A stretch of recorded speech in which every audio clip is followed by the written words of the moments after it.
এই বাড়ির প্রতিটি দেয়াল আজও যেন ফিস ফিস করে বলে, তোমরা আমাকে রক্ত দাও, আমি তোমাদের স্বাধীনতা দেব। কলকাতার এলগিন রোডে দাঁড়িয়ে থাকা এই বাড়িটি শুধু একটি স্থাপনা নয়, এটি এক বিপ্লবের নীরব সাক্ষী। আজ আমরা এসেছি নেতাজি ভবনে, যেখানে জন্ম নিয়েছিল স্বাধীনতার এক অগ্নিযুগ।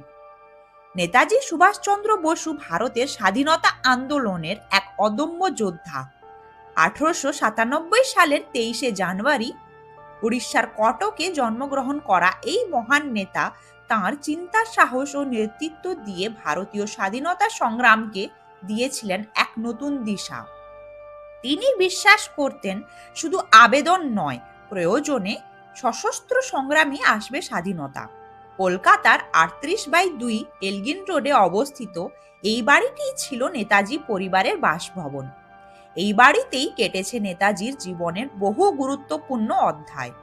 সবচেয়ে ঐতিহাসিক ঘটনাটি ঘটে 1941 সালের 16ই জানুয়ারি রাতে। ব্রিটিশদের কড়া নজর এড়িয়ে নেতাজি এই বাড়ি থেকেই ছদ্মবেশে দেশ ত্যাগ করেন। এই ঘটনাটি আজ পরিচিত দ্য গ্রেট এসকেপ নামে। এই বাড়ি থেকেই শুরু হয়েছিল আজাদ হিন্দ ফৌজ গঠনের স্বপ্নযাত্রা। বিদেশে গিয়ে তিনি গঠন করেন আজাদ হিন্দ সরকার ও আজাদ হিন্দ ফৌজ INA। তাঁর বজ্রকণ্ঠের আহ্বান, তোমরা আমাকে রক্ত দাও, আমি তোমাদের স্বাধীনতা দেব, এই ডাকেই হাজার হাজার ভারতীয় যুবক জীবনের ঝুঁকি নিয়ে তার পাশে দাঁড়ান। নারী বাহিনী হিসেবে রানী ঝাঁসির রেজিমেন্ট গঠন ছিল তাঁর প্রগতিশীল চিন্তার অনন্য উদাহরণ। 1945 সালের পর নেতাজির অন্তর্ধান আজও রহস্যে ঘেরা। এই নিয়ে যদিও নানান মত বিতর্ক আছে, কিন্তু ভারতবাসীদের মনে তিনি আজও অমর।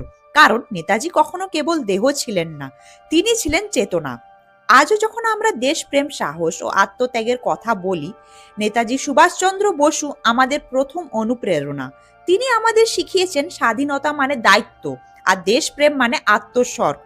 নেতাজি ছিলেন না কেবল ইতিহাসের পাতায় বন্দী, তিনি বেঁচে আছেন তিনি প্রতিটি প্রতিবাদে, প্রতিটি স্বপ্নে, প্রতিটি স্বাধীন নিঃশ্বাস। জয় হিন্দ।